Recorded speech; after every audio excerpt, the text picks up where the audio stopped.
ಖಳರಾಯ ಸಾಲ್ವನು ಲಗದೊಳಗಿಗೆ ಬಂದು ಇಳೆಗೆ ಬಾಗುತ್ತ ನಿಂತು ಬೇಡ್ದ. ನಮೋ ನಮ ನಮೋ ನಮ. ಯೋಗ ಇದ್ರೆ ಒಳ್ಳೇದಾಗ್ಲಿ. ನಮೋ ನಮ. ನಾನು ನಿಮ್ಮ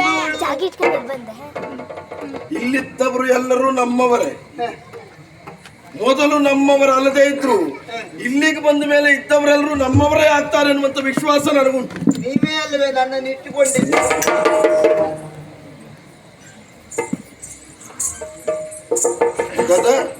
ನನ್ನನ್ನು ಇಟ್ಟುಕೊಂಡಿದ್ದು ನೀವೇ ಅಲ್ವೇ? ಅಷ್ಟೆಲ್ಲ ದಾರಿದ್ರ್ಯ ನನಗೆ ಬರಲಿಲ್ಲ.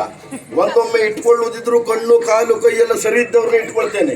ಮುಖ ತೋರಿಸ್ಲಿಕ್ಕಾಗಿದ್ದ ನಿನ್ನಂತವಳನ್ನ ಇಟ್ಕೊಂಡು ಅಂತ ಸಾಯು. ಗಂಡ ಸತ್ತ ಸಂದರ್ಭದಲ್ಲಿ ನಮ್ಮ ಮನೆವರೆಗಾಗಿ ಬಂದು ಗಂಡ ಸತ್ತ ಅಂತ ತಲೆ ಬಿಸಿ ಮಾಡಬೇಡ, ನಾನಿದ್ದೇನೆ ಅಂತ ಧೈರ್ಯ ಹೇಳಿದವರಲ್ವೇ? ಖಂಡಿತ. ಅದು ನಿನಗೆ ಅಂತ ಅಲ್ಲ, ನಮ್ಮ ಈ ಊರಿನಲ್ಲಿ ಯಾರಿಗೆ ನಿನ್ನಂತಹ ಪರಿಸ್ಥಿತಿ ಬಂದು ಗಂಡ ಸತ್ರು ಗಂಡ ಸತ್ರು. ಹೌದಪ್ಪ, ಹಣೆ ಬರಹವನ್ನು ಮೀರುವುದಕ್ಕೆ ಯಾರಿಂದ ಸಾಧ್ಯ ಉಂಟು?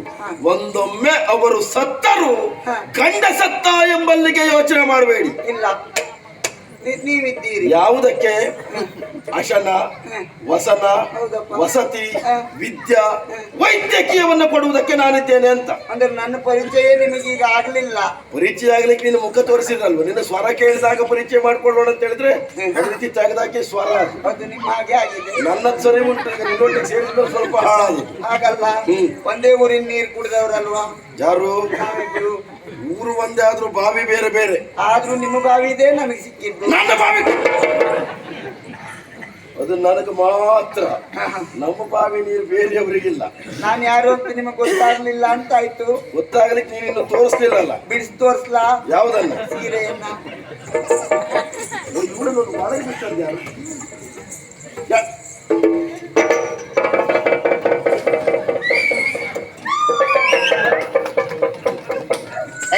ನಮ್ಮಲ್ಲಿದ್ದ ಹುಡುಗರ ಮಕ್ಕಳು ಎಷ್ಟು ಒಳ್ಳೆಯವರು ನೋಡು. ನೀನು ಸೀರೆ ಬಿಡಿಸಿದಾಗ ಅವರಿಗೊಂದಾದ ಸಂತೋಷವೇ ನಿಮಗಾಗ್ಲಿಲ್ಲಲ್ಲ? ಅಲ್ಲ, ನನಗಾಗುದೇ ಇಲ್ಲ. ಅವರಿಗಾದ್ರೂ ಸಂತೋಷ ಆಯ್ತಲ್ಲ. ಅಲ್ಲ, ಇದೆಂತ ಸೀರೆ ಉಟ್ಕೊಂಡು ಬಂದಿದ್ದು ಮಾಡಿದ್ರ? ನೀನು ಸುತ್ಕೊಂಡು ಬಂದದ್ದು ಉಟ್ಕೊಂಡು ಬರ್ಲಿಕ್ಕೆ ನಿನಗೆಲ್ಲ ಆಗ್ತದೆ? ಒಬ್ಬೊಬ್ರು ಸೀರೆ ಉಡುದಿದ್ರೆ ಗಂಟೆಗಟ್ಟಲೇಬೇಕು. ಹೌದಾ? ನಾನಾಗಲ್ಲ. ಯಾಕೆ? ಯಾಕೆ? ಕೆಲವು ಹೆಣ್ಣು ವೇಷದ ಗುಟ್ಟಿ ಅದು. ಅಂದ್ರೆ ಈಗ ನೀನು ನಾನೀಗ ಸೀರೆ ಉಟ್ಕೊಂಡಿದ್ದಲ್ಲ. ಮತ್ತೆ ಅಂದ್ರೆ ಹಾಗೆ ಹೋದದ್ದು. ಅರ್ಥ ಆಗ್ಲಿಲ್ಲ. ಹೆಣ್ಣು ವೇಷ ಮಾಡುವುದಕ್ಕೊಂದು ವಯಸ್ಸು ಅಂತಿಲ್ವಾ? ನೀನ್ ಬೇಡ ಇನ್ನೆಲ್ಲ. ನಾನು ಅಂತಲ್ಲ, 18ರಿಂದ 20ವರೆಗೆ ಆದ್ರೆ ಅದು ಮನ ಮೋಹಿಸುವ ಸ್ತ್ರೀ. ಹೌದು. 20 ಕಳೀತಾ 40-45 ದಾಟ್ತಾ ಮನ ನೋಯಿಸುವ ಸ್ತ್ರೀ ವೇಷ. ಅದ್ರ ಪ್ರಾಯದಲ್ಲ ಭಾರಿ ಬೇಡಿಕೆ. ಒಂದು 70-80 ವರ್ಷಕ್ಕಾಗುದಲ್ಲ, 20-30 ವರ್ಷದಲ್ಲೇ ಮಾಡ್ಕೊಡ್ತಾರೆ. ಹೌದಪ್ಪ. ಅದಕ್ಕಾಗಲ್ಲ. ನಿಮ್ಮ ಅಪ್ಪನನ್ನ ಶಿರಸಿಯಲ್ಲಿ ಹೊತ್ತಂತ ನಾನು ನನ್ನ ಅಪ್ಪನನ್ನ ಶಿರಸಿಯಲ್ಲಿ ಹೊತ್ಕೊಂಡು ಅಪ್ಪಣೆಯನ್ನ ಶಿರಸಿಯಲ್ಲಿ ಹೊತ್ತ ನಾನು ಶಿರಸ್ಸ ವಹಿಸಿದಂತಹ ನೀನು ಯಲ್ಲಾಪುರ ಸುತ್ತಾಕ್ಲಿಕ್ಕೆ ಪ್ರಾರಂಭ. ಯಲ್ಲಾಪುರದ ಕಾಟಿಗೆ ಹೋಗ. ಎಲ್ಲ ಪುರವೆಲ್ಲವನ್ನ ಸಂಚರಿಸಿದಂತಹ ನೀನು ಸೀತಾಪುರಕ್ಕೆ ಬಂದೆ. ಸೀದಾ ನೇರ ಪುರಕ್ಕೆ ಬಂದೆ. ನೀನ್ ಬರುವುದು ಬೇಡ, ಅಲ್ಲಿ ನಿಂತ್ಕೊಂಡ್ರೆ ತಗೊಂಡು ಬಂದ್ಬಿಡ್ತಾರೆ. ಅಂದ್ರೆ ಮತ್ತೇನಲ್ಲ, ನಿಮ್ಮ ಕುರಿತಾಗಿ ಲೋಕದಲ್ಲಿ ಯಾವ ರೀತಿಯ ಪ್ರಚಾರ ಉಂಟು ಎನ್ನುವುದನ್ನ ತಿಳಿದುಕೊಳ್ಳಬೇಕು ಎನ್ನುವ ಹಂಬಲದಿಂದ, ಹಾಗಾಗಿ ಬೇವರ್ಸಿ ಬಾ ಅಂತ ನಿನ್ನಲ್ಲಿ ನಾನೇ ಹೇಳಿದ್ದು. ನೀವು ಹೇಳಿದ ತಕ್ಷಣ ಹೊಂಟದ್ದಕ್ಕಾಗಿ ನಾನು ಹೊರಡುವಾಗ ಒಂದೆರಡು ಊರು ತಿರುಗಿದ್ದಲ್ಲ, ಮತ್ತೆ ಕಳಿಂಗಕ್ಕೆ ಹೋದೆ. ಕಳಿಂಗಕ್ಕೆ ಹೋದ ತಕ್ಷಣ ಯಾರ ಮನೆ ಬಾಗಿಲಲ್ಲಿ ನೋಡಿದ್ರು ನೀವೇ, ಯಾರ ಮನೆ ಗೋಡೆ ಮೇಲೆ ನೋಡಿದ್ರು ನೀವೇ. ಗೋಡೆ ಮೇಲೆ ನಿನ್ನ ತಲೆಗೊಂದು ಮೊಳೆ ಹೊಡೆದು ನೇತಾಕಿದ್ದಾರೆ. ಎಂತದ್ದು? ಭಾವಚಿತ್ರ. ಭಾವಚಿತ್ರ ಕದ್ದನ ತಲೆಗಲ್ಲ ಹೊಡೆದದ್ದು, ಭಾವಚಿತ್ರಕ್ಕೆ. ಹೌದು, ಭಾವಚಿತ್ರದ ತಲೆಗೆ. ಹೌದು, ಅಲ್ಲಿ ನೇತು ಹಾಕಿದ್ದಾರೆ, ಪೂಜೆಯನ್ನು ಮಾಡ್ತಾ ಇದ್ದಾರೆ. ಪೂಜೆ? ಹೌದು. ಸಾಲ್ವ ಭೂಪತಿ ಅಂತ ಹೇಳಿದ್ರೆ ನಮಗೆ ದೇವರಿಗೆ ಸಮಾನ ಎನ್ನುವುದಾಗಿ ಕೊಂಡಾಡ್ತಾ ಇದ್ದಾರೆ. ಇದು ಅಲ್ಲಿಂದ ಮಾದ್ರ ದೇಶಕ್ಕೆ ಹೋದೆ. ಮಾದ್ರ ದೇಶಕ್ಕೆ ಹೋದದ್ದು ಮಾತ್ರ ಅಲ್ಲ, ಆಳೆತ್ತರದ ನಿಮ್ಮ ಚಿನ್ನದ ಪ್ರತಿಮೆ ಕನಕ ಪ್ರತಿಮೆ, ಕನಕ ಪ್ರತಿಮೆ ಬಂಗಾರದ ಪುತ್ಥಳಿ ನೀವು ಇರುವಾಗಲೇ ನಿರ್ಮಾಣ ಆಗಿದೆ. ಅಂದ್ರೆ ಅಂತದ್ದು ಹೋದ್ಮೇಲೆ ಆಗ್ಬೇಕು ಅಲ್ಲ ನಿಮ್ಮ ಸಾಧನೆಯ ಪ್ರತೀಕ ನಿಮಗೆ ಅಭಿಮಾನ ಅಭಿಮಾನ. ಸತ್ತ ಮೇಲೆ ತೋರಿಸುವುದಲ್ಲ, ಅಲ್ಲ, ಬದುಕಿದ್ದಾಗಲೇ ತೋರಿಸು. ಹೌದೌದು. ಪ್ರಶಸ್ತಿ ಬರುವುದಿದ್ರೆ ಬದುಕಿದ್ದಾಗಲೇ ಬರಬೇಕು, ಅವನಿಗೆ ಮರಣೋತ್ತರ ಪ್ರಶಸ್ತಿ ಬರುವುದಲ್ಲ. ಮರಣೋತ್ತರ ಅಲ್ಲ, ಹಾಸಿಗೆ ಮೇಲೆ ಹೇಸಿಗೆ ಮಾಡ್ಕೊಂಡು ಯಾವ ಪ್ರಶಸ್ತಿ ಅಂತೂ ಗೊತ್ತಾಗದೆ ಹೋದ ಸಂದರ್ಭದಲ್ಲೆಲ್ಲ ಕೊಡುದಿಲ್ವಾ? 4 ಜನ ಹಿಡ್ಕೊಂಡು ಬಂದು ಆಮೇಲೆ ಅವರಿಗೆ ಪ್ರಶಸ್ತಿ ಕೊಡುವುದಲ್ಲ. ಇದು ಹಾಗಲ್ಲ. ಆ ಬಂಗಾರದ ಆಳೆತ್ತರದ ಪ್ರತಿಮೆ ಕಿವಿ ಒಂದು ಬಣ್ಣ ಬೇರೆ ಆಗಿತ್ತು. ಕಿವಿ ಒಂದು ಬಣ್ಣ ಬೇರೆ ಅಂದ್ರೆ ಹಿತ್ತಾಳೆ ಕಂಡಂಗಾಯ್ತು. ನನ್ನ ಕಿವಿ ಹಿತ್ತಾಳ ಕಿವಿ ಅಂತ ಹೇಳುದು ನಿಮ್ಮದಲ್ಲ. ಬಂಗಾರದ ಪ್ರತಿಮೆ ಅಂತ ಗೊತ್ತಾಗ್ಲಿ ಅಂತ ಅದೊಂದು ಬೇರೆ ಮಾಡಿ ಇಟ್ಟಿದ್ದಾರೆ. ಅದು ಕಿವಿಯನ್ನೇ ಯಾಕೆ ಬೇರೆ ಮಾಡಿದ್ದು? ಅದು ಗೊತ್ತಾಗ್ಲಿಲ್ಲ ನನಗೆ. ನಿನಗೆ ಗೊತ್ತಾಯ್ತಲ್ಲ, ನಿನಗೆ ಒಬ್ಬರಿಗೆ ಗೊತ್ತಾದ್ರೆ ಸಾಕು, ಇಡೀ ಊರಿಗೆ ಗೊತ್ತಾದ. ನಾವು ಒಬ್ಬಿಬ್ಬರಿದ್ದಲ್ಲಿ ಹೇಳುವವನ. ನೀನು 1000 ಜನ ಇದ್ದಲ್ಲೇ ಹೇಳುವ. ಹಾಗಲ್ಲ, ವಿಷಯವನ್ನು ಹೇಳಿದೆ. ಆಮೇಲೆ ಕುತ್ತಿಗೆಯನ್ನು ನೋಡ್ತೇನೆ, ಒಂದು ಗಂಧದ ಹಾರವನ್ನು ಹಾಕಿದ್ದಾರೆ. ಹೇಳಕ್ಕಾಗಬೇಕು ಗಂಧದ ಹಾರ, ಗಂಧದ ಹಾರ ಆಗಲ್ಲ, ಗಂಧದ ಹಾರವನ್ನು ಹಾಕಿದ್ದಾರೆ. ಹಾಗೆ ಕಾಲು ಬುಡದಲ್ಲಿ ನೋಡ್ತೇನೆ, ತೆಂಗಿನಕಾಯಿ ಹೊಡೆದು ಕೌಚಿಟ್ಟಿದ್ದಾರೆ. ಆ ಕಡೆ ಈ ಕಡೆ ಹುಡುಕಿದೆ, ನಿನ್ನ ಹೆಣ ಉಂಟಂತ. ಅಲ್ಲ, ಎಲ್ಲಾದ್ರೂ ಹೊಡಿಬತ್ತಿ ದೀಪ ಉಂಟ ನೋಡಿದೆ, ಓದಿಲ್ಲ. ಎಂಬಲ್ಲಿಗೆ ಏನು ಇದರ ವಿಶೇಷತೆ ಅಂತ ಕೇಳಿದೆ. ಆಳೆತ್ತರದ ಪ್ರತಿಮೆಗೆ ದಿವಸ ದಿವಸ ಹೂವಿನ ಹಾರ ಹಾಕುವುದಕ್ಕೆ ಕಷ್ಟ ಸಾಧ್ಯ, ಹಾಗಾಗಿ ವಾರಕ್ಕೊಮ್ಮೆ ಬದಲಾಯಿಸಿ ಸಾಕು ಅಂತ ಗಂಧದ ಹಾರ ಹಾಕಿದ್ದಾರೆ. ಇನ್ನು ತೆಂಗಿನಕಾಯಿ ಕೌಚ್ ಹಾಕಿದ್ದು ಯಾಕೆ ಹೊಡೆದು ಅಂತ ಕೇಳಿದೆ. ಯಾಕೆ? ಸಾಲ್ವ ಭೂಪತಿ ಅಂತ ಹೇಳಿದ್ರೆ ನಮಗೆ ಮುಕ್ಕಣ್ಣನಿಗೆ ಸಮಾನ. 3 ಕಣ್ಣಿರುವುದು ಪರಮೇಶ್ವರನಿಗೆ ಬಿಟ್ಟರೆ ತೆಂಗಿನಕಾಯಿಗೆ ಅಲ್ವಾ? ಹೌದು, ಅದು ಗೊತ್ತಾಗ್ಲಿ ಅಂತ ಕೌಚಿ ಹಾಕಿದ್ದಾರೆ. ಅಲ್ಲ, ತೆಂಗಿನಕಾಯಿಗೆ ಉಂಟು ಅಂತ ಗೊತ್ತಿಲ್ಲದಿದ್ದವ್ರು ಯಾರಿದ್ದಾರೆ? ಅದು ಯಾರಿದ್ದಾರೆ ಅಂತಾರೆ ಗೊತ್ತಾಗ್ಲಿ. ದ್ಯೋತಕ ಮೊದಲು ದೇವರು ಅಂತ ಹೇಳಿ ಕೊನೆಗೆ ಹೆಣ ಮಾಡ್ಲಿಕ್ಕೆ ಕೊಟ್ಟಿದ್ದೀಯಾ? ಇಲ್ಲಪ್ಪ, ಅದು ಅಲ್ಲಿಗೆ ನನಗೆ ಸಂತೋಷ ಆಯ್ತು. ನಿಮ್ಮ ಕುರಿತಾಗಿ ಅವರ ಅಭಿಮಾನ ಹೀಗುಂಟು ಸಾಕು. ಹೇಗಿದೆ ಎನ್ನುವುದಲ್ಲ, ಮನಸ್ಸಲ್ಲಿ ಎಷ್ಟು ಅಭಿಮಾನ ಉಂಟು ಎನ್ನುವುದು ಮಾತ್ರ ಮುಖ್ಯ. ಕೊಂಕಣ ದೇಶಕ್ಕೆ ಹೋದೆ. ಕೊಂಕಣ ಅಲ್ಲಿ ಹೋದ ತಕ್ಷಣ ಹೇಳಿದ್ದೇನು? ಸಾಲ್ವ ಭೂಪತಿಗೆ ಸಮ ಇಲ್ಲ. ಎಂತ ಸಮ ಇಲ್ಲ ಹೇಳಿದ್ರಪ್ಪ. ಸಾಲ್ವ ಭೂಪತಿಗಳಿಗೆ ಸಮಾನರಿಲ್ಲ. ಮತ್ತೊಬ್ರು ಹೇಳಿದ್ರು ಅವರಿಗೆ ಸರಿ ಇಲ್ಲ. ನಿನಗೆ ಸರಿ ಇಲ್ಲ. ನನಗೆ ಸಿಟ್ಟಿನೆತ್ತಿಗೆ ಏರಿತು. ಯಾಕೆ? ನಿಮ್ಮನ್ನು ಕಂಡವ ನಾನು, ಹಾಗೆ ಬಿಡ್ಲಿಕ್ಕಾಗ್ತದೆ? ಹಾಗೆ ಬಿಡ್ಲಿಕ್ಕಾಗ್ತದೆ. ಅವ ಸರಿ ಇಲ್ಲ ಅಂತ ಹೇಳ್ತಾನೆ ಅಂತಾದ್ರೆ ನಿಮಗೆ ಹೇಗೆ ಗೊತ್ತಾಯ್ತು ಕೇಳಿದೆ. ಅವ್ರು ಹೇಳುವುದಕ್ಕೆ ನೀನು ಪುಷ್ಟಿ ಕೊಡುವುದ? ಅಲ್ಲಪ್ಪ, ಹೇಗೆ ಗೊತ್ತಾಯ್ತು ಕೇಳಿದ್ರೆ? ಅದು ನನಗೆ ಗೊತ್ತುಂಟಲ್ಲ ನೀವು ಹೇಗಿದ್ದೀರಿ, ನೀವು ಹೇಗಿದ್ದೀರಿ ಅಂತ ಗೊತ್ತುಂಟಲ್ಲ. ಸರಿ ಇಲ್ಲ ಅಂತ ನಿಮಗೆ ಹೇಗೆ ಗೊತ್ತಾಯ್ತು ಕೇಳಿದ್ರೆ? ಅಂದ್ರೆ ನನಗೆ ಮೊದಲೇ ಗೊತ್ತುಂಟು, ನಿಮಗೆ ಹೇಗೆ ಗೊತ್ತಾಯ್ತು ಅನ್ನೋದು ಮಾತ್ರ ಗೊತ್ತಾಯ್ತು. ನಿಮ್ಮ ಎದುರಿಗೆ ದೇವರಾಣೆ ಅಂತ ಮಾತಾಡುವವಲ್ಲ ನಾನು. ಎದುರಿಗೆ ಹಿಂದಿ ತಲೆ ಇಂಥದ್ದೇ ಮಾತಾಡುದಾ? ನನಗೆ ಅನುಮಾನ ಇತ್ತು ನೀ ಹಿಂದಿನಿಂದ ಬೇಡದೆ ಅಂತ ಮಾತಾಡ್ತೀಯ ಅಂತ. ಇಲ್ಲಪ್ಪ, ನಿಮ್ಮ ಬಗ್ಗೆ ಪ್ರಕಾಶಮಾನವಾದಂತ ವಿಷಯವನ್ನೇ ನಾನು ಕೇಳಿಪಟ್ಟವ. ನೀನು ಒಂದ್ ಜಾತಿ ನಾಗೇಂದ್ರ ಹಾಗೆ ಅಂತ ನಮಗೂ ಗೊತ್ತುಂಟು. ವಿಷಯ ಆ ರೀತಿಯಾಗುಂಟು, ಕೇಳಬೇಕಾ ಬೇಡವಾ? ಆಗ ಅವ್ರು ಹೇಳಿದ್ದು ನಿಮಗೆ ಸರಿ ಸಮಾನವಾದ ವ್ಯಕ್ತಿತ್ವ ಇದ್ದಿರೋದು ಯಾರು ಇಲ್ಲ, ನನಗೆ ಎಣೆಯಾದವರು ಯಾರಿಲ್ಲ. ಬಹಳ ಸಂತೋಷ ಆಯ್ತು. ಹೀಗೆ ಊರು ತಿರುಗ್ತಾ ಹೋಗುವಾಗ ಕತ್ತಲಾವರಿಸ್ತಾ ಬಂತು. ನನಗೆ ಮತ್ತೊಂದು ಊರಿಗೆ ಹೋಗ್ಬೇಕಾ ಬೇಡವಾ? ಉಳಿದುಕೊಳ್ಳುವುದಕ್ಕೆ ಒಂದು ವಸತಿಯ ವ್ಯವಸ್ಥೆ ಆಗ್ಬೇಕು. ಸರಿ, ಏನು ಮಾಡುವ? ಒಂದು ಮನೆ ಬಾಗಿಲಿಗೆ ಹೋಗ್ಲಿಕ್ಕೆ ಹೋಗಿ ಇವತ್ತು ಒಂದು ರಾತ್ರಿ ನಿಮ್ಮ ಮನೆಯಲ್ಲಿ ಉಳಿದುಕೊಳ್ತೇನೆ, ಬೆಳಗ್ಗೆ ಹರಿತಿದ್ದ ಹಾಗೆ ನಾ ಮುಂದಿನ ಊರಿಗೆ ಹೋಗ್ತೇನೆ. ಎಂತ ಗೌರವಾನ್ವಿತವಾದಂತಹ ಭಾಷೆಯ. ಈ ಭಾಷೆ ಕೇಳಿದ್ರೆ ಯಾರಾದ್ರೂ ಮನೇಲಿ ಕರ್ಕೊಂಡು ಬಂದು ಒಂದ್ ದಿವಸ ನಿನಗೆ ಉಳ್ಕೊಳ್ಳಿಕ್ಕೆ ವ್ಯವಸ್ಥೆ ಮಾಡ್ಬೇಕು ಅಲ್ವಾ? ಊಟವು ಹಾಕಿ ವಸತಿ ವ್ಯವಸ್ಥೆ ಮಾಡ್ಬೇಕು. ಖಂಡಿತ. ಆಗ ಒಂದು ಭರವಸೆ ಸಿಗ್ತದೆ ಎನ್ನುವುದಾಗಿ ಕಾಯ್ತಾ ಇರುವ ಸಂದರ್ಭದಲ್ಲಿ ಅವರು ನನ್ನ ಮುಖವನ್ನು ಈಗ ಮೇಲಿಂದ ಕೆಳಗೆ ನೋಡಿದ್ರು. ನೋಡಿದವರು ಮಾತ್ರ ಅಲ್ಲ, ಒಂದು ಮಾತು ಹೇಳಿದ್ರು, ಬೇಡ, ನಮ್ಮನೆಯಲ್ಲಿ ಪ್ರಾಯಕ್ಕೆ ಬಂದ ಹೆಣ್ಣು ಮಕ್ಕಳೆಲ್ಲ ಇದ್ದಾರೆ, ಮುಂದೋಗಿ ಅಂತ ಹೇಳಿ. ಒಳ್ಳೆ ಪೊಣಗಿನ ಬೆಕ್ಕಿನ ಮುಖ ಇದ್ದಾಗ ಉಂಟು, ನಿನ್ನ ನೋಡಿದ್ರೆ ಮತ್ತೆ ಅಂತ ಹೇಳ್ತಾರೆ. ನಾನು ಇಂತಲ್ಲಿಂದ ಬಂದ ಮಾಡಿ ಹೇಳಿಲ್ಲ, ಮುಖ ನೋಡೇ ಗೊತ್ತಾಯ್ತು ನೋಡಿ. ಅಲ್ಲಿಂದ ಬಂದವ ಅಂತ ಹೇಳಿದ್ರೆ ಮತ್ತೆ ದೇವರು ಕೊಡ ಅಂತ ಕೊಡೋಕೆ ಮಲಗಿಸ್ತಿದ್ರು ನೀವು. ಹಾಗೆ ಆ ನಂತರ ಮತ್ತೊಂದು ಮನೆಗೆ ಹೋದೆ. ಅಲ್ಲಿ ಹೋಗಿ ಮತ್ತೆ ಕೇಳಿದೆ, ಇವತ್ತು ಒಂದು ರಾತ್ರಿ ಉಳಿದುಕೊಳ್ತೇನೆ, ಬೆಳಕು ಹರಿತಿದ್ದಾಗಿ ಹೋಗ್ತೇನೆ. ಅವ್ರು ಕೊಟ್ಟು ಹೋಗ್ತಾರೇನು, ನಮ್ಮನೆಲ್ಲ ಹೆಂಗಸರು ಎಲ್ಲ ಇದ್ದಾರೆ, ಬೇಡ, ಮುಂದಿನ ಮನೆಗೆ ಹೋಗಿ. ನಿನ್ನ ಮುಖ ನೋಡಿದ್ರೆ ಗೊತ್ತಾಗ್ತದೆ ಹೆಂಗಸರು ಮಕ್ಕಳಿದ್ದಲ್ಲಿ ನಿನ್ನ ಇಟ್ಕೊಳ್ಳುದಲ್ಲ ಅಂತ. ನನಗೆ ಕತ್ತಲಾಗ್ತಾ ಬಂತು, ತಲೆ ಬಿಸಿ ಹೆಚ್ಚಾಯ್ತು. ಇದ್ದವ್ರಿಗೆ ಆಗ್ಬೇಕು, ನನಗೆ ಆದದ್ದೇ. ವಸತಿ ವ್ಯವಸ್ಥೆ ಆಗ್ತಾ ಇಲ್ಲಲ್ಲ, ಮತ್ತೊಂದು ಮನೆಗೆ ಹೋಗಿ ನಿಂತೆ. ಎಲ್ಲಿ ಹೋದ್ರು ಇದೇ ಮಾತು ಅಂತ ಕೇಳುದವ. ವಿಷಯ ಬದಲಾಯಿಸಿದೆ. ಬುದ್ಧಿವಂತವ. ಹೋಗಿ ಕೇಳಿದೆ. ಸರಿ ಸರಿ. ನಿಮ್ಮಲ್ಲಿ ಪ್ರಾಯಕ್ಕೆ ಬಂದ ಹೆಣ್ಣು ಮಕ್ಕಳು ಹೆಂಗಸರು ಯಾರು ಇದ್ದಾರ ಕೇಳಿದೆ. ಆಮೇಲೆ ಇದ್ದಾರೆ, ಯಾಕೆ ಅಂತ ಕೇಳಿದೆ. ಹಾ. ಇವತ್ತು ಒಂದು ರಾತ್ರಿ ಉಳ್ಕೊಳ್ಬೇಕಾಗಿತ್ತು. ಒಳ್ಳೆ ಒಂದು ವ್ಯವಸ್ಥೆ ಆಯ್ತು. ನಡುವೆ ಬರಬೇಕು ಗೊತ್ತು ಮಾಡಿದ್ದೇನೆ. ಅಲ್ಲ, ಜೀವಮಾನದಲ್ಲಿ ನಾವು ಓಡ್ದವಲ್ಲಾಗಿತ್ತು. ಆ ದಿವಸ ಓಡ್ದೆ ಓಡದಿದ್ರೆ ನಿನಗೆ ಅವತ್ತು ಓಡಿಸಿ ಹೊಡಿತಿದ್ರು. ಯಾರ್ಯಾರ ಮನೆ ಅಂಗಳದಲ್ಲೆಲ್ಲ ಹಾರಿ ಓಡ್ದೆ. ಈಗ ಓಡ್ತಾ ಇರೋ ಸಂದರ್ಭದಲ್ಲಿ ಒಂದು ಮನೆ ಅಂಗಳದಲ್ಲಿ ಒಂದು ಸೀರೆ ಒಣ ಹಾಕಿದ್ರು. ನನಗೆ ಅರಿವಿಲ್ಲದಂತೆ ಅರಿವೆ ಒಳಗೆ ಹೋಗ್ತದೆ. ಆ ಸೀರೆ ನನಗೂ ಗೊತ್ತಾಗದೆ ಹೋಗಿ ಸುತ್ಕೊಂಡ್ತು. ಆ ಸೀರೆ ಹಿಡ್ಕೊಂಡೇ ಓಡ್ದೆ.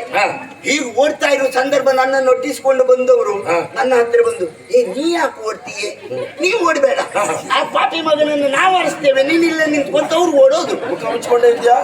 ಮುಖ ಮುಚ್ಕೊಂಡೇ ಇದ್ದೆ. ಬೇರೆ ಕತ್ಲೆ ಕತ್ಲೆ ಬೇರೆ. ಈಗ ಅವ್ರು ಆ ಕಡೆ ಓಡ್ ಹೋದ್ಮೇಲೆ ಈ ಕಡೆ ಬಂದೆ. ಅಲ್ಲಿಗೆ ಒಂದು ಯೋಚನೆ ಮಾಡಿದೆ. ಏನಂತ? ಜೀವನದಲ್ಲಿ ಬದುಕಬೇಕಾ, ಹೆಣ್ಣಾಗಿ ಹುಟ್ಟಬೇಕು, ಅದಲ್ಲದೆ ಹೋದ್ರೆ ಹೆಣ್ಣು ವೇಷನಾದ್ರೂ ಮಾಡ್ಬೇಕು. ಈಗ ಇದೆಲ್ಲ ನಮ್ಮ ಪರಿಸ್ಥಿತಿ ಅರ್ಥ ಆಯ್ತಾ ಇಲ್ವಾ?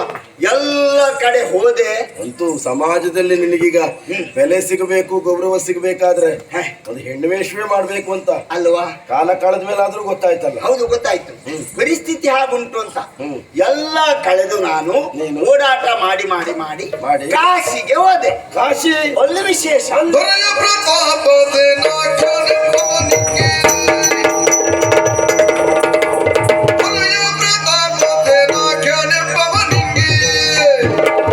ಪರಮಾರೂಪದ ಸುಂದರಿಯರು, ಪರಮಾರೂಪದ ಸುಂದರಿಯರು.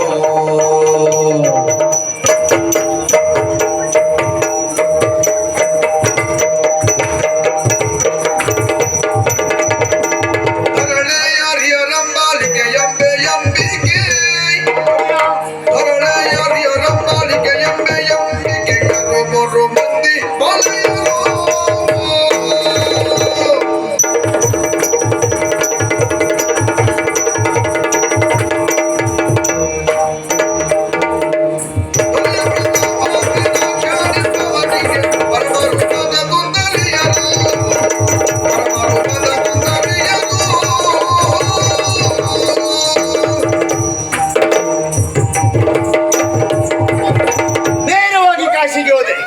ಕಾಶಿಯ ಅಧಿಕಾರಿ ಪ್ರಪಾತ ಸೇನ. ನಿನ್ನನ್ನು ತಗೊಂಡೋಗಿ ಅಲ್ಲೇ ಹಾಕ್ಬೇಕು. ಅವನಿಗೆ ಪ್ರಾಯ ಇರುವಾಗಲೇ ಮದುವೆ ಆಗಿತ್ತಂತೆ. ಪ್ರಾಯ ಕಳೆದ ಮೇಲೆ ಮದುವೆ ಆದ್ರೆ ಏನ್ ಮಾಡು ಗೊತ್ತಿಲ್ಲ ನನಗೆ.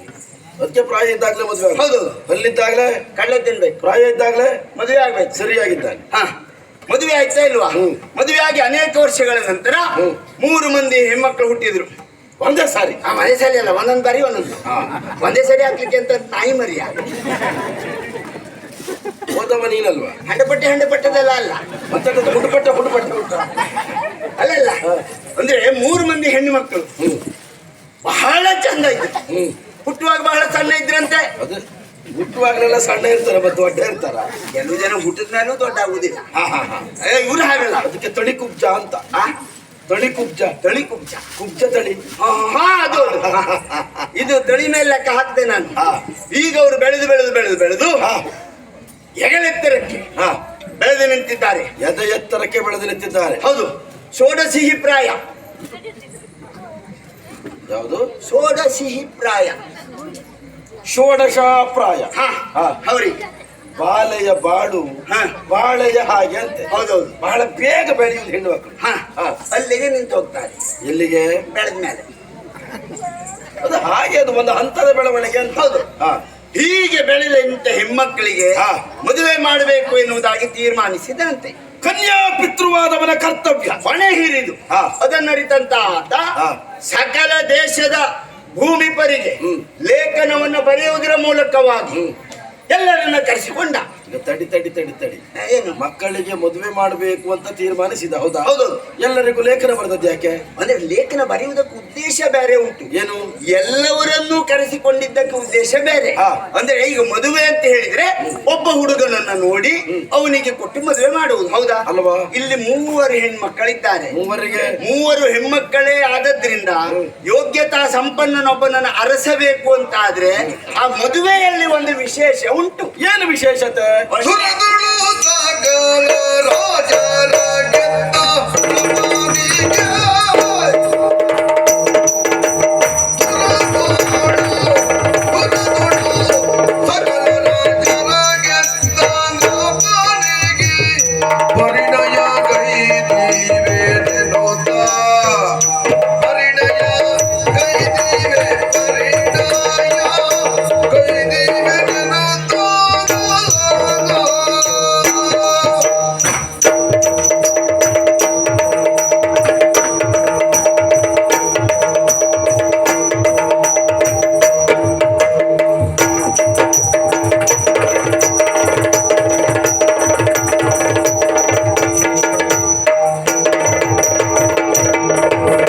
ಕರೆದೀರ್ಪ ಜಪ್ಪಣ್ಣ ದೇಶದ ಭೂಪರ.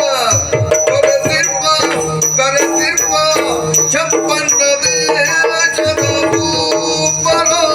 ಬರದಿ ಭದ್ರವ ದೋಷದಿಂದ.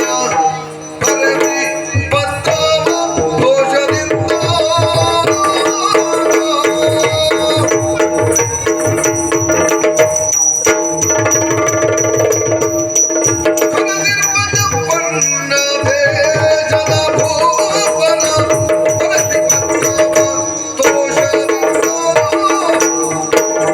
ಹೋಯ್, ಬಂದಂತ ಮದುವೆಯಲ್ಲಿ ವಿಶೇಷತೆ ಉಂಟು.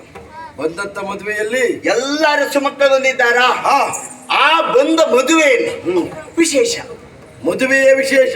ಹಾ, ಏನದು ವಿಶೇಷ? ಅಂದ್ರೆ ಬರೇ ಮದುವೆ ಅಲ್ಲ. ಹಾ ಇಕ್ರಪ್ಪಣ್ಣ ಹಾ ಇಕ್ರಪ್ಪಣ್ಣ ಅವ ಯಾರವ? ಶುಕ್ರಪ್ಪಣ್ಣನ ಮಗನ? ಇಕ್ರಪ್ಪಣ್ಣ ವಿಕ್ರಮವೇ ಪಡ. ಉಳ್ಳಂತ ಸಣ್ಣವರ. ಉಳ್ಳಂತ ಸಣ್ಣವರ.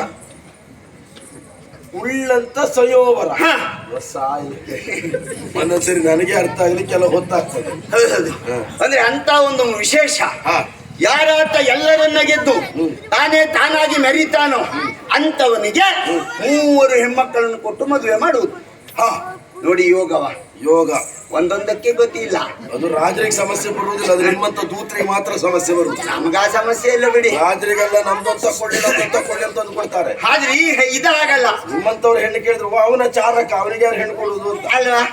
ಇದ್ದದ್ದೆಲ್ಲ ಬೇರೆಯವರಿಗೆ ಚಾರಕನಿಗೂ ಇಲ್ಲ, ಚಾರಕನು ಮಾಡುವವರು ಇಲ್ಲ. ಹೌದಪ್ಪ, ಭಾರಿ ಕಷ್ಟ ಉಂಟು. ಹಾ. ಹಾಗಲ್ಲ ಅಂದ್ರೆ ವಿಕ್ರಮವೇ ಪಣವುಳ್ಳಾಗಿ ಸೊನ್ನವರನ್ನು ಏರ್ಪಡಿಸಿದಂತ ಕಾಶೀಶ ಎಲ್ಲರನ್ನ ಲೇಖನ ಬರೆಸುವುದರ ಮೂಲಕ ಕರೆಸಿಕೊಂಡ. ಕನ್ಯಾ ಪಿತೃವಾದಂತ ಆತ ಹಾಗೆ ಯೋಚನೆ ಮಾಡಿದ್ರೆ ತಪ್ಪಲ್ಲ. ಹಾ. ಗಂಡು ಮಕ್ಕಳು ಇಲ್ಲದೆ ಇದ್ದರಿಂದ ಹಾ. ವರೀಂದ್ರಪುರ ತನ್ನ ನಾಡಿನ ಮೇಲೆ ಆಕ್ರಮಣವನ್ನು ಮಾಡಿದಂತಹ ಸಂದರ್ಭ ತನಗೆ ಬಲದೋಪಾದಿಯಲ್ಲಿ ತನ್ನ ಅಳಿಯನಿರಬೇಕು ಎನ್ನುವ ಉದ್ದೇಶದಿಂದ ಹಾ. 2 ವಿಧಾನ ಅಥವಾ 2 ಆಶಯವನ್ನು ಹೊತ್ತು ಹೌದು. 3 ಮಂದಿ ಮಕ್ಕಳಿಗೆ ಹಾ. ಮದುವೆ ಮಾಡಬೇಕು ಅಂತ ಒಂದು ಮನಸ್ಸು ಮಾಡಿದ್ದಾನೆ. ಹೌದಪ್ಪ. ಅದು ತಪ್ಪಲ್ಲ, ಪದ್ಯಂತದ ವಿಶೇಷ. ಅಂದ್ರೆ ಹಾ. ಎಲ್ಲವರನ್ನ ಗೆದ್ದವನಿಗೆ ಕೊಡ್ತಾನಂತೆ. ಹಾ ನಾನಲ್ಲೇ ಸ್ವಲ್ಪ ಹೊತ್ತು ಕೂತೆ. ಹಾ. ಯಾಕೆ? ಯಾಕೆ? ಎಲ್ಲವರನ್ನು ಗೆಲ್ತಾನೆ ಅಂತ ಆದ್ರೆ ಅಂತ ಪರಾಕ್ರಮಿ ಆಗಿರ್ಬೇಕು, ಹೌದಾ? ಯಾರಾದರೂ ಒಬ್ಬನಿರಬೇಕು. ಹಾ. ಈಗ ಕುಳಿತಲ್ಲೇ ಅಲ್ಲಿ ಇಲ್ಲಿ ಎಲ್ಲ ಕತ್ತೆತ್ತಿ ಕಣ್ಣೆರಳಿಸಿ ನೋಡಿದೆ. ಅಲ್ಲಿ ಬರ್ತಾರೋ ಇಲ್ಲೂ ಬರ್ತಾರೋ, ಅಲ್ಲಿ ಬರ್ತಾರೋ ಇಲ್ಲೂ ಬರ್ತಾರೋ, ಹೇಗೆ ಬರ್ತಾರೆ ಎನ್ನುವುದಾಗಿ. ಯಾರು? ನೀವು ನಿಮ್ಮ ನಿರೀಕ್ಷೆ ನನಗೆ. ನಾನು ಇಲ್ಲಿರುವಾಗ ಅಲ್ಲಿಗೆ ಬರುವುದು ಹೇಗೆ? ಅಲ್ಲೆಲ್ಲ ಇದ್ದದ್ದು ಇಷ್ಟಿಟ್ಟು ದೊಡ್ಡ ಮುಂಡಾಸ. ಇಷ್ಟು ದೊಡ್ಡದೆಲ್ಲ ಒಂದೂ ಇಲ್ಲ. ಎಲ್ಲ ನಿಮ್ಮ ಅಳ್ತದೆ. ಹೌದು ಹೌದು. ದೊಡ್ಡ ಮುಂಡಾಸದವ್ರು ಎಲ್ಲಿ ಬರ್ತಾರೆ ಅಂತ ಈಗ ಲೆಕ್ಕ ಆಗ್ತಾ ಇದ್ದೆ. ನೀವು ಬಂದು ಅವರನ್ನೆಲ್ಲ ಸೋಲಿಸಿ ಆ 3 ಮಂದಿ ಹೆಣ್ಣು ಮಕ್ಕಳನ್ನು ಮದುವೆ ಆದ್ರಿ ಅಂತ ಆದ್ರೆ ನಮಗ್ ತೊಂದ್ರೆ ಇಲ್ಲ ಎನ್ನುವುದಾಗಿ. ಯಾರಿಗೆ? ನಮಗೆ. ನಾನು ಮದುವೆ ಆದ್ರೆ ನಿನಗೆ ತೊಂದರೆ ಇಲ್ಲ. ಹಾಗಲ್ಲ, ನೀವು ಮದುವೆ ಆಗುದು. ಮದುವೆ ಆಗುದು ನಾನು. ಅವ್ರು ರಾಣಿ ಆಗ್ತಾರೆ, ನಮಗೆ ನಿಮಗೆ ಅಮ್ಮ ಆಗ್ತಾರೆ. ಒಳ ಸುತ್ತಿನ ಮಾತು ಎಷ್ಟು ಚಂದ. ನಿನ್ನ ತಲೆ ಕಲ್ಲು ಬರ್ತದೆ ಅಂತ ಗೊತ್ತಾದಾಗ ಅಲ್ಲೇ ಜಾರ್ಕೊ. ಹಾಗಲ್ಲ, ನಿಮ್ಮನ್ನ ತಿಂದಂತ ನಾನು ಇಷ್ಟು ಮಾತಾಡದೇ ಇದ್ರೆ ಅಂದ್ರೆ ನಾನು ಅಂತದ್ದೇ ಮಾತಾಡ್ಬೋನಾ? ಅಲ್ಲ, ನಿಮ್ಮ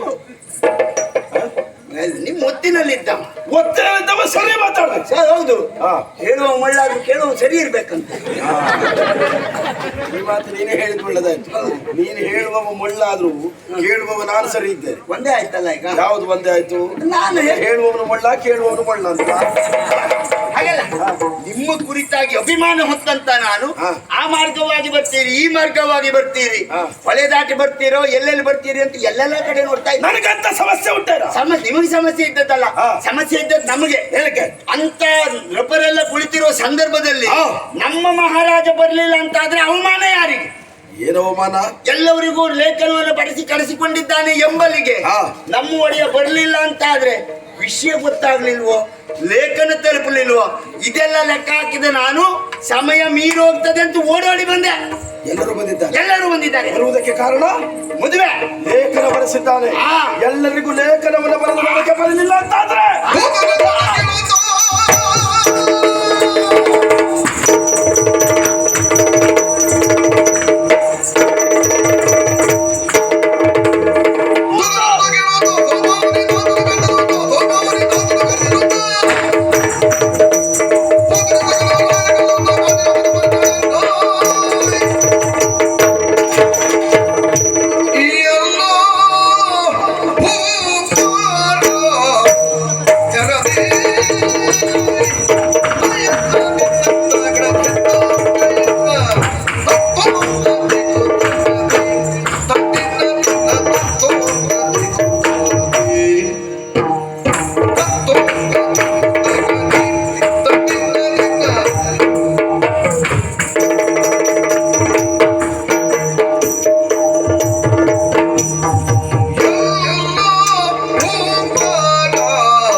ಶೌರ್ಯಾಳುನ ಅಲ್ಲ ಅಲ್ಲ ಇನ್ನೊಮ್ಮೆ ಹೇಳು. ಅಲ್ಲ ಅವ ಇಲ್ಲಿಲ್ಲ.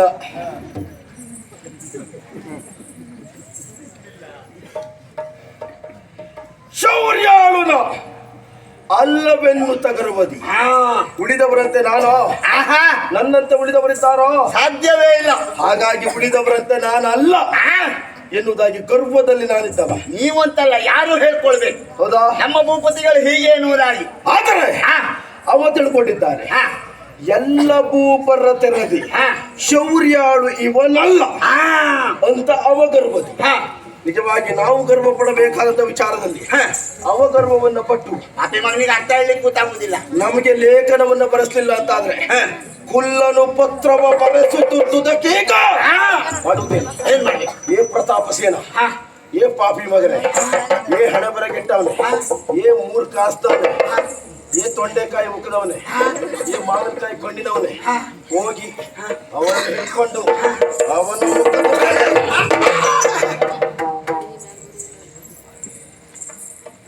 ನೀವು ನನಗೆ ಮಾಡುವುದಾಯ್ತು. ಬಾಬಾ ಭಾವ ಒಳಗಿದ್ದ ಭಾವನೆ ಭಾವನೆ ಬಂದದ್ದು. ಅವನ ಹಲ್ಲನ್ನ ಕಿತ್ತು ಅವನಿಗೆ ತಕ್ಕ ಪಾಠ ಕಲಿಸಬೇಕು. ಹೊಲ ಕಲಿತು ಹಲ್ಲೆ ಮಾಡಿಸುವ ಅವನಿಗೆ. ಹಾಗಾದ್ರೆ ಅವನು ಮೊದಲೇ ಹಾಕೊಂಡಿದ್ದಾನೆ ಅಂತ ಆಯ್ತು. ಅಲ್ಲಲ್ಲ, ಅಷ್ಟು ಮಾಡಿಸ್ಬೇಕು ಅವನಿಗೆ. ಅಂತ ಹಲ್ಲು ಕೀಳ್ತೇನೆ ಅನ್ನೋ ಉದ್ದೇಶ ಹೋಗಿ ಹಲ್ಲನ್ನೇ ಕೀಳ್ತೇನೆ ಅಂತಲ್ಲ. ಅಲ್ಲ, ಅವನ ಮುಖದ ಚಂದ ಇರುವುದು ಅವನ ಹಲ್ಲಿನಲ್ಲಿ. ಮುಖದಲ್ಲಿ ಹಲ್ಲಿಲ್ಲ ಅಂತ ಆದ್ರೆ ಏನಾಗ್ತದೆ? ಬೋಜಿ ಬಾಯಿ ಆಗ್ತದೆ. ಇದೆಲ್ಲ ಒಳಗೆ ಹೋಗ್ತದೆ.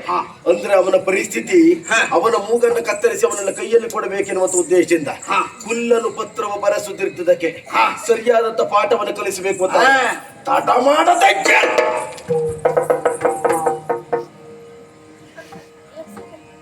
ನೀನ್ ಬರುವುದಿಲ್ವಲ್ಲ? ನಾನು ಯಾಕೆ ಮತ್ತೆ? ನೀನೆಂತದ್ದು ಇಲ್ಲಿಗೆ ಇಷ್ಟಕ್ಕೆ ಮುಗಿಸ್ಕೊಂಡು ಹೋಗುವ ಅಂತ ಬಂದದ್ದಾ? ನಾನು ಬರ್ತೇನೆ. ನೀವು ಅಲ್ಲಿ ಹೋಗಿ ಎಲ್ಲರನ್ನು ಗೆದ್ದು ಆ ಮೂವರು ಹೆಣ್ಮಕ್ಳನ್ನು ಮದುವೆ ಆಗಿ ನಾನು ಇಲ್ಲಿಂದ ವಾಲ್ಗ ತಗೊಂಡು ಬರ್ತೇನೆ.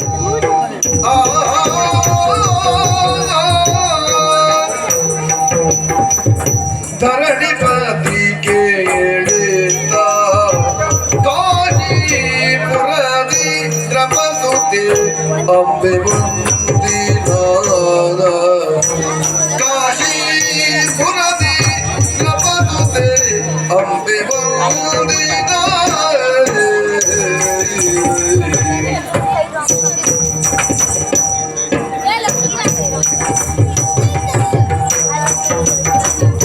ಪರಿವಿಡಿದು ಬಳದಿರುವ ಸಖಿಯರ ನೋಡಿ ಸಂತಸದಿ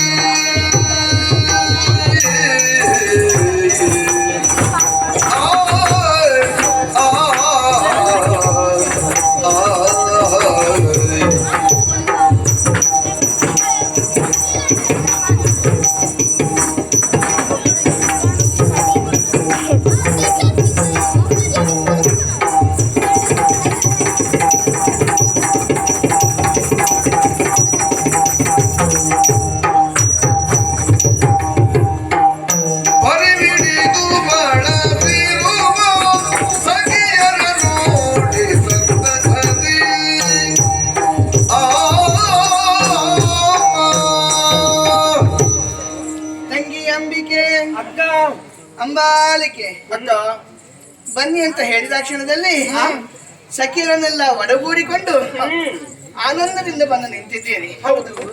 ತಂಗಿಯರೇ, ಏನು? ಈ ಅಕ್ಕ ಅಂಬೆ ಕರೆಯುವುದನ್ನೇ ಕಾಯ್ತಾ ಇರ್ತೀರಿ. ಹೌದು, ಸದಾಕಾಲ ಹಾಗೆ ನಾವು ಅಲ್ವೇ? ಅಲ್ವಾ? ಆ ಮಟ್ಟಿಗೆ ನಿಮ್ಮಂತ ತಂಗಿಯನ್ನು ಪಡೆದಂತ ಈ ಅಂಬೆಯೇ ಧನ್ಯಳು ಅಂತ ಭಾವಿಸ್ತೇನೆ. ನಾವು ಆ ಧನ್ಯತೆಯನ್ನು ಅನುಭವಿಸ್ತಾ ಇದ್ದೇವೆ. ಯಾವುದೋ ಜನ್ಮದ ಋಣಾನುಬಂಧ ಇರಬೇಕು. ಹಾಗಾಗಿ ನಾವು ಮೂವರು ಈ ಕಾಶಿ ಎಂಬಂತ ಪುಣ್ಯ ಕ್ಷೇತ್ರದಲ್ಲಿ ಪ್ರತಾಪಸೇನ ಭೂಪತಿಗಳ ಮಕ್ಕಳಾಗಿ ಹುಟ್ಟಿದವರು. ಸಣ್ಣಂದಿನಿಂದ ನಾವೆಲ್ಲರೂ ಒಟ್ಟಾಗಿ ಬೆಳೆದವರು. ಹೌದು.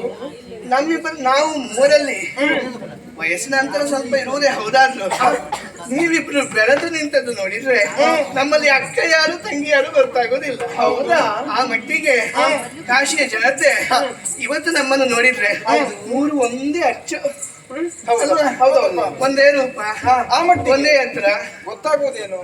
ನಮ್ಮಪ್ಪ ಯಾವುದಕ್ಕೂ ಕೊರತೆ ಮಾಡ್ಲಿಲ್ಲ. ಯಾವುದಕ್ಕೂ ಕೊರತೆ ಮಾಡದೆ ನಮ್ಮನ್ನು ಬೆಳೆಸಿದವನು ಅಲ್ವೇ? ಉಣ್ಣುವುದಕ್ಕಾಗ್ಲಿ ಉಡುವುದಕ್ಕಾಗ್ಲಿ ಇಲ್ಲ ನಮ್ಮ ವಿಹಾರ ಆಟ ವಿಹಾರಗಳಿಗಾಗಲಿ ಯಾವುದಕ್ಕೂ ಕೊರತೆಯಾಗದೆ ಬೆಳೆದು ನಿಂತವನು ನಾವು. ಕಾಶಿ ನಗರಿಯಲ್ಲಿ ಮೆರವಣಿಗೆಗಳಿಗೇನು ಬರವಿಲ್ಲ. ಪ್ರತಿ ದಿವಸ ಒಂದಲ್ಲ ಒಂದು ಮೆರವಣಿಗೆ. ಆದ್ರೆ ಮೆರವಣಿಗೆ ಯಾವುದು ಅಂತ ಹೇಳುದು ಪ್ರಶ್ನೆ. ಆಗುವುದಿದ್ರೆ ಕಾಶಿ ವಿಶ್ವನಾಥ ದೇವರ ವಾರ್ಷಿಕ ಮೆರವಣಿಗೆಗಳಾಗುತ್ತದೆ, ಕಟ್ಟೆ ಪೂಜೆ ಆಗುತ್ತದೆ. ಅದನ್ನು ಬಿಟ್ರೆ ಕಾಶಿಯಲ್ಲಿ ನಡೆಯುವುದು ಶವಗಳ ಮೆರವಣಿಗೆ.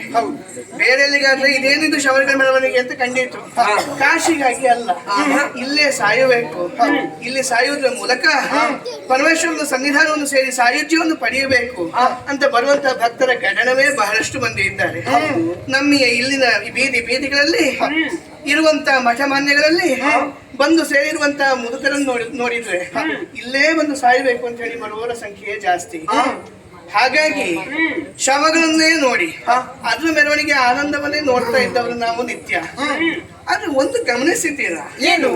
ಕೆಲವಾರು ದಿವಸಗಳಿಂದ ಕಳೆದ ಒಂದು ಪಕ್ಷದಿಂದ ನೋಡಿದ್ರೆ ನಮ್ಮ ಕಾಶಿ ನಗರಿ ಬಾಲ್ಯದಿಂದ ನಾವು ನೋಡಿದಂತ ಕಾಶಿ ಅಲ್ಲ ಅಂತ ಕಾಣಿಸ್ತಾ ಇದೆ. ಬದಲಾಗ್ತಾ ಏನೋ ಒಂದು ಸಂಭ್ರಮದ ವಾತಾವರಣ. ನಿಮ್ಗೇನಾದ್ರೂ ವಿಷಯ ಗೊತ್ತಾಯ್ತಾ ಯಾಕೆ ಅಂತ ಹೇಳಿ? ಅಕ್ಕ, ಅಲ್ಲಲ್ಲಿ ತಳಿರು ತೋರಣಗಳು ಕಟ್ತಾ ಇದ್ದಾರೆ. ಅಷ್ಟೇ ಅಲ್ಲ, ದೀಪಗಳ ಸಾಲುಗಳು ಅಲ್ವೇ? ಹಾಗಾದ್ರೆ ಇದು ಕಾರ್ತಿಕ ಮಾಸ ಅಲ್ಲ? ಕಾರ್ತಿಕ ಮಾಸದಲ್ಲಿ ಲಕ್ಷ ದೀಪೋತ್ಸವ ನಮ್ಮಲ್ಲಿ ಆಗುವಂತದ್ದು. ಇಲ್ಲಿರುವಂತ ಎಲ್ಲ ದೇವಾಲಯಗಳಲ್ಲೂ ನಾವು ಕಾರ್ತಿಕ ಮಾಸದಲ್ಲಿ ಹಣತೆಗಳನ್ನು ಹಚ್ಚಿಟ್ಟು ನಲಿದಾಡುವುದುಂಟು. ಆದ್ರೆ ಕಾರ್ತಿಕ ಮಾಸ ಬಾರದೆ ಕಂಡಲ್ಲೆಲ್ಲ ಸಿಂಗಾರಗೊಳ್ತಾ ಇರುವಂತ ನಮ್ಮ ಈ ನಗರಿ ನಮ್ಮ ವಧುವಿನಂತೆ ಅಲ್ವಾ? ನಮ್ಮ ವಧುವಿನಂತೆ ಸಿಂಗಾರವಾಗ್ತುಂಟು ಅಂತ ಹೇಳಿದ್ರೆ ಕಾರಣ ಏನು? ನಿಮ್ಗೇನಾದ್ರೂ ಗೊತ್ತಾಗಿದ ಕೇಳುತ್ತ ನಾನು. ನಿನ್ಗೆ ಗೊತ್ತಾಗಿದ ಅಂಬಲಿಗೆ? ಮದುವೆ ಅಂತ ಕೇಳಿದ್ದೇನೆ. ಯಾರಿಗೆ ಮದುವೆ? ಯಾರಿಗೆ ಅಂತ ಗೊತ್ತಾಗಲಿಲ್ಲ. ಮದುವೆ ಯಾರಿಗೆ? ಮದುವೆ ಯಾರಿಗೆ? ಮದುವೆ ಯಾರಿಗೆ? ಅಲ್ಲ, ನಮ್ಮ ಮೂವರಿಗೆ. ಅಲ್ಲ, ದೊಡ್ಡವಳು ನಾನಲ್ವೇನೆ? ಅಂದ್ರೆ ನಿನಗ ವಿವಾಹವಾಗಬೇಕಾದವಳು ನನಗೆ. ಆದ್ರೆ ನೀವ್ ಹೇಳ್ತೀರಿ ನಾವು ಅಂತ. ನೀವು ಕೇಳಿದಂತ ಸುದ್ದಿ ಸರಿ ಇದೆ. ನಮ್ಮ ಮೂವರಿಗೂ ಕೂಡ ಮದುವೆಯಂತೆ ಅಪ್ಪ ಆಲೋಚಿಸಿದ್ದಾರಂತೆ. ಏನು? ವೀರ್ಯ ಶುಲ್ಕ ಸ್ವಯಂವರವಂತೆ. ಇಲ್ಲಿಗೆ ಇಡೀ ಆರ್ಯಾವರ್ತದ ಅಖಂಡ ಆರ್ಯಾವರ್ತದ ಅರಸು ಮಕ್ಕಳೆಲ್ಲ ಬರುವುದಂತೆ. ಒಬ್ಬರೊಂದಿಗೆ ಒಬ್ಬರು ಹೋರಾಟವನ್ನು ಮಾಡುವುದಂತೆ. ಮಾಡಿದಂತ ಹೋರಾಟದಲ್ಲಿ ಎಲ್ಲರನ್ನು ಯಾರು ಗೆಲ್ತಾನೋ ಅವನನ್ನು ಒಬ್ಬನನ್ನು ನಾವು ಮೂವರು ಮದುವೆ ಆಗ್ಬೇಕಂತೆ. ನಾವು ಮೂವರು ಮದುವೆ ಆಗ್ಬೇಕು. ಇದು ನಮ್ಮ ಅಪ್ಪ ಹಾಕಿಕೊಂಡಿರುವಂತ ಅಂಗೋಣ, ಹಂಚಿಕೆ. ಒಂದು ಬಾರಿ ಯಾಕೋ ಒಂದ್ ರೀತಿಯಲ್ಲಿ ಮನಸ್ಸು ಮುದುಡಿದ್ದು ಹೌದು. ಯಾಕೆಂದ್ರೆ ವಿವಾಹ ಅಂತ ಹೇಳಿದ್ರೆ ಹೆಣ್ಣುಗಳಿಗೆ ಒಂದು ಕನಸಿರ್ತದೆ ಅಲ್ವಾ? ಆದ್ರೆ ಹೀಗೆ ಎಲ್ಲರನ್ನು ಗೆದ್ದವನು ನಾವು ಮದುವೆ ಆಗಲೇಬೇಕು. ಎಲ್ಲರನ್ನು ಗೆಲ್ಲುವವನಲ್ಲಿ ಶೌರ್ಯ ಇದ್ದಿತ್ತು. ಆದ್ರೆ ನಾವು ಬಯಸುವಂತ ಗುಣ ಇರ್ತದ, ನಾವು ಬಯಸುವಂತ ರೂಪಗಳಿರ್ತದ, ಆತನಿಗೆ ನಮ್ಮ ಮೇಲೆ ಪ್ರೀತಿ ಇರ್ತದ, ಇದೆಲ್ಲವೂ ಮದುವೆಯಲ್ಲಿ ಬೇಕಾದದ್ದು. ಹೌದು. ಅದೆಲ್ಲವನ್ನು ಬಿಟ್ಟು ಎಲ್ಲರನ್ನು ಗೆದ್ದವನಿಗೆ 3 ಮಂದಿ ಹೆಣ್ಮಕ್ಳನ್ನು ಕೊಟ್ಟು ದಾಟಿಸ್ತೇನೆ ಅಂತ ಅಪ್ಪ ಹೇಳಿದ ಹಾಗೆ ಆಗ್ಲಿಲ್ವಾ ಅಂತ ನನಗೆ ಆಲೋಚನೆ ಬರೋದು. ಅದ್ರ ಮತ್ತೊಂದು ರೀತಿಯಲ್ಲಿ ನೋಡಿದ್ರೆ ಏನು ತಪ್ಪಲ್ಲ. ಧಾರ್ಮಿಕವಾಗಿ ಆಲೋಚಿಸುವಂತ ಅವನಿಗೆ ಈ ಕ್ಷತ್ರಿಯರಲ್ಲೂ ಹಾಗೂ ಒಂದು ವಿವಾಹ ಕ್ರಮ ಉಂಟು ಅಂತ ಹೇಳುವುದು ಸತ್ಯ ತಾನೇ. ಹೌದು. ಹಾಗಿರುವಾಗ ಅದಕ್ಕೆ ಸರಿಯಾಗಿ ಅದನ್ನು ಕ್ಷತ್ರಿಯರಿಗೆ ಯೋಗ್ಯವಾದ ರೀತಿಯಲ್ಲಿ ಮಾಡಬೇಕು ಅಂತ ತಿಳಿದಿದ್ದಾನೆ. ಒಟ್ಟಾರೆ ಅಯೋಮಯವಾಗಿರುವಂತ ಸನ್ನಿವೇಶ ನನಗೆ. ಏನು ಮಾಡುವ? ತಂದೆ ಹೇಳಿದಂತೆ ನಡೆಯುವುದೋ ಇಲ್ಲ ನನಗಾಗಿ ಯಾರಾದ್ರೂ ಬರ್ತಾನ? ಈ ಮದುವೆಗಿಂತ ಮೊದಲು ಬಂದು ನನ್ನನ್ನು ಬಾ ಅಂಬೆ ಅಂತ ಕರೀತಾನೆ. ಒಂದು ರೀತಿಯಲ್ಲಿ ಏನೋ ಒಂದು ರೀತಿಯ ಕನಸುಗಳು ವಿಚಿತ್ರವಾದದ್ದು. ಹೌದಾ? ಅದು ಒಂದು ನಾವು ಮೂವರು ಒಬ್ಬನನ್ನೇ ಮದುವೆ ಆಗುವುದು ಹೌದು ಅಂತ ಆದ್ರೆ ಒಂದು ಒಳ್ಳೆದಾಯ್ತು. ಇವತ್ತಿನ ತನಕ ನಾವು ಮೂವರು ಒಟ್ಟಾಗಿ ಬೆಳೆದವರು. ಮದುವೆ ಆದ್ಮೇಲೆ ಒಬ್ಬೊಬ್ರು ಒಂದೊಂದು ಮನೆಗೆ ಹೋಗ್ಬೇಕಾಗಿತ್ತು. ಮತ್ತೆ ನಾವು ಒಬ್ಬೊಬ್ರು ಮುಖ ನೋಡುದು ಯಾವತ್ತೋ ಏನೋ. ಆದ್ರೆ ಈಗ ಹಾಗಲ್ವಲ್ಲ, ನಾವು ಮೂವರೊಂದಾಗಿ ಒಂದೇ ಮನೆಗೆ ಹೋಗುತ್ತೇವೆ. ಅಪರಿಚಿತವಾಗಿರುವಂತ ಯಾರೋ ಒಬ್ಬರ ಅರಮನೆಗೆ ನಾವು ಹೋದಾಗ ನಮ್ಮ ಪರಿಸ್ಥಿತಿ ಹೇಗಿರ್ಬೋದು? ಈಗ ಹಾಗಲ್ಲ. ನಮ್ಮಲ್ಲಾದ್ರೂ ನಾವು ಮಾತಾಡಿಕೊಂಡು ಧೈರ್ಯವನ್ನು ಹೇಳಿಕೊಳ್ಳುವುದಕ್ಕೆ ನಿಮ್ಮೊಂದಿಗೆ ನಾನು, ನನ್ನೊಂದಿಗೆ ನೀವು ಇರ್ತೀರಿ. ಇದು ಸಂತೋಷ. ಆದರೆ ಈ ಕಾಶಿನಗರಿಗೆ ಮತ್ತೊಮ್ಮೆ ಬರ್ಲಿಕ್ಕಾಗ್ತದ? ಅದಾಗುದಿಲ್ಲ. ನಾನ್ ನಿಮ್ಮನ್ನೀಗ ಕರ್ತದ್ಯಾಕೆ ಗೊತ್ತಾ? ನಾಗವೇಣಿಯಲ್ಲಿ ಉರಗವೇಣಿಯರ್ ಎಲ್ಲ ಕೇಳಿರೆ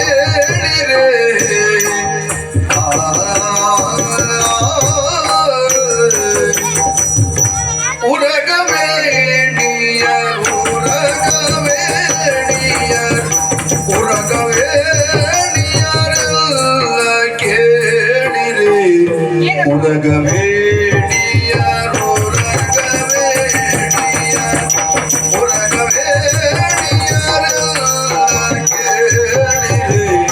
ಸುರನದಿಯೋಳಿ ದಿನದೋಳ್ ಎರಗದಿ ಸುರನದಿಯೋಳಿ ದಿನದೋಳ್ ಎರಗದಿ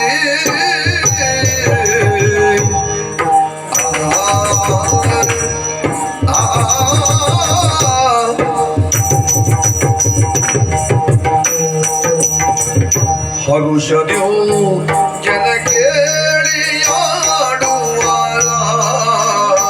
ಏನಕ್ಕ ಹರುಷದ್ಯೋ ಜನ ಕೇಳಿ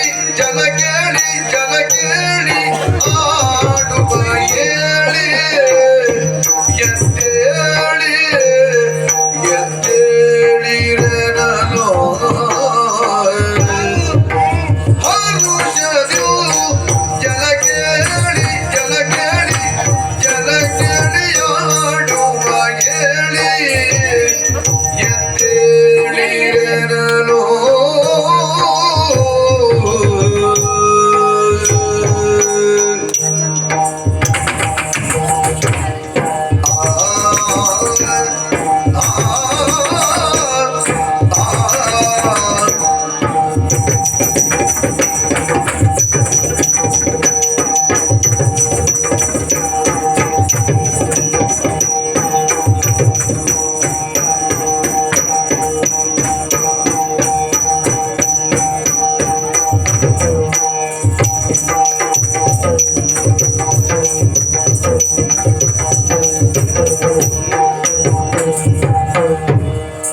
ಹರುಷದ್ಯೋ ಜನ ಕೇಳಿಯಾಡುವ ಹೇಳಿರೆ ನಾನು